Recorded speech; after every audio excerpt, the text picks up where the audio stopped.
Now we'll discuss about Peter Lynch, who is one of the most successful mutual fund manager in history, and he is known for his exceptional track record while managing the Fidelity Magellan Fund. He achieved annualized return of nearly 30% over 13 years. And Lynch's investment philosophy is often categorized as growth at a reasonable price, which is a hybrid between growth and value investing.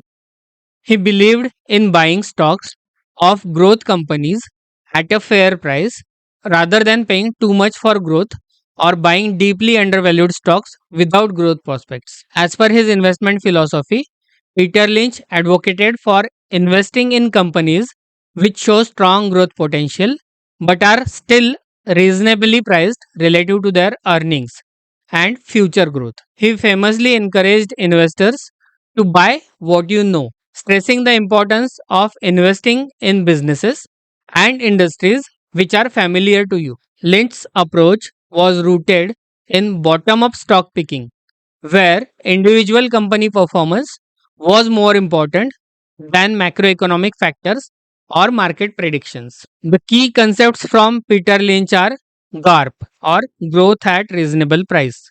So, GARP investing is a strategy which combines elements of both growth investing and value investing. Idea is to find companies with strong earnings growth but whose stocks are not overpriced.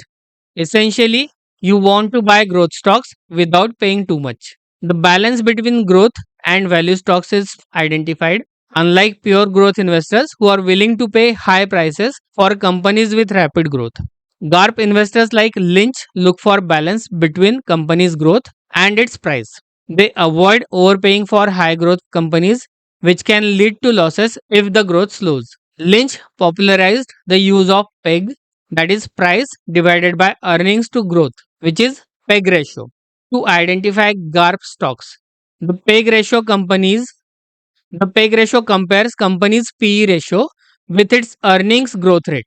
This helps investors to assess whether they are paying a fair price for future growth. So PEG ratio equals PE ratio divided by earnings growth rate.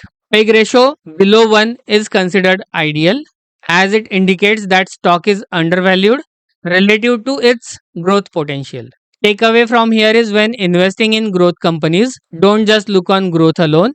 Ensure the stock price is reasonable compared to the company's earnings growth rate. He has said, buy what you know, invest in familiar companies, and he is strong advocate of this. Investing in companies and industries that you understand well. By investing in businesses you are familiar with, whether through personal experience as a customer or professional knowledge, you can better assess the company's prospects and risk. Scouting for investment idea in daily life is suggested by Lynch. So he used to look for potential investment opportunities from everyday life. If you notice a new product or service gaining popularity, it might be worth researching the company behind it. Many of Lynch investments came from observations in his daily life, whether it was noticing a popular restaurant chain or a product gaining traction in the market. Lynch famously invested in Legs, a pantyhose company, after noticing how well product was selling at local stores.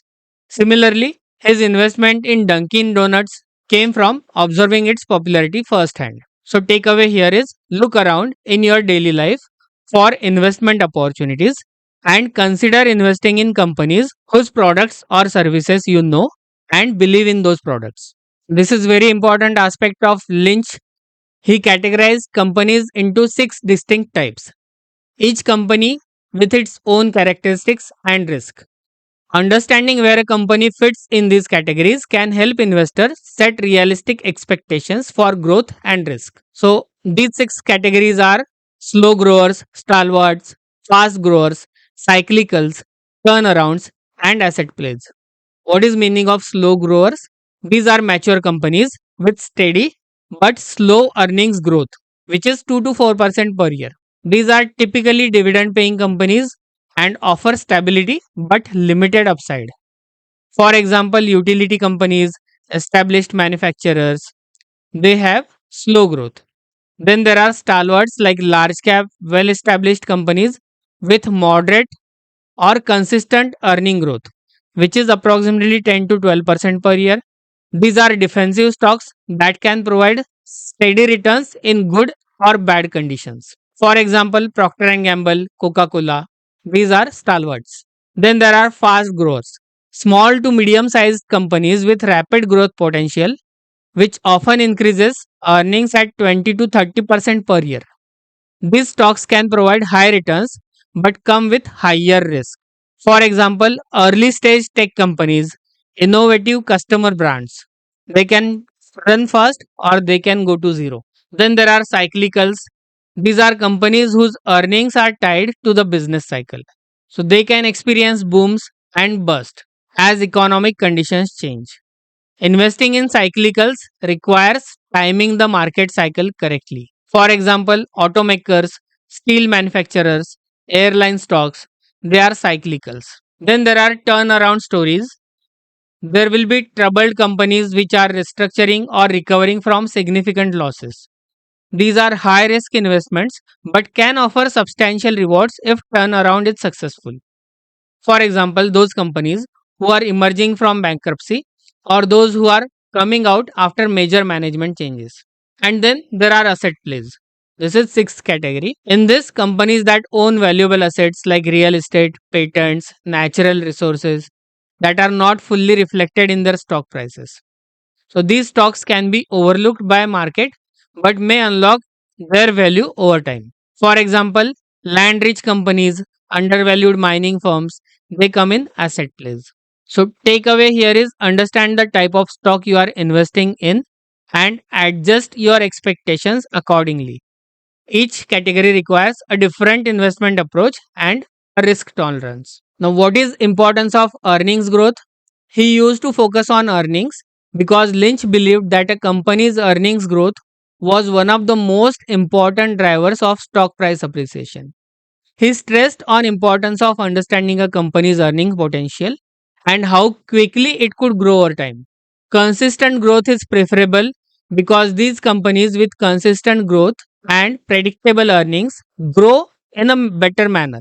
He looked for companies that could grow earnings steadily year after year rather than those with volatile or unpredictable growth patterns. When assessing growth, Lynch focused on companies that had sustainable competitive advantage and could maintain or accelerate their growth over time. So, takeaway from this is look for companies with strong, consistent earning growth, as this often translates into long term stock price appreciation. Research is important aspect of investment and it has to be done with due diligence. Peter Lynch was a strong advocate for thorough research before making any investment. He would carefully study a company financial, industry position, competitive advantage, management quality. He believed that investors who put in the effort to understand a business, they would be rewarded in the long run. Lynch emphasized on importance of analyzing company's balance sheet to ensure it wasn't burdened by too much debt. Companies with solid balance sheets are better able to weather economic downturns and continue growing. And most important, avoid hot tips and shortcuts. Lynch cautioned against following market tips or trends without conducting your own research. He believed that diligent, independent research was the key for successful investing. Takeaway for this is always perform thorough research before investing, understand the company's financials, competitive landscape, and growth prospects to make informed decisions. And there is power to patience. Long term approach helps. Ignore short term market fluctuations. Lynch famously held many stocks in Magellan Fund for years, allowing them to grow and compound. This long term approach was key to fund's exceptional performance. So be patient with your investments and let them grow over time. Focus on companies' long term prospects rather than short term market fluctuations. So, in this famous study where Lynch invested in Taco Bell when it was small, fast growing restaurant chain, he saw potential in the company's ability to expand and grow its earnings. The stock was reasonably priced relative to its growth prospects, making it ideal GARP investment. The outcome of this trade was Taco Bell's stock price soared as the company rapidly expanded across the US and improved its profitability. His investment in the company became one of his most successful investment. And what we learn from this is investing in companies with strong growth potential at reasonable price and allowing the businesses to grow over time is important. So actionable takeaways from Peter Lynch are: use PEG ratio, buy what you know, understand the type of stock which you want to invest, categorize them, which are slow growers, stalwarts, fast growers, cyclical turnarounds, and asset plays to better understand the risk and growth potential.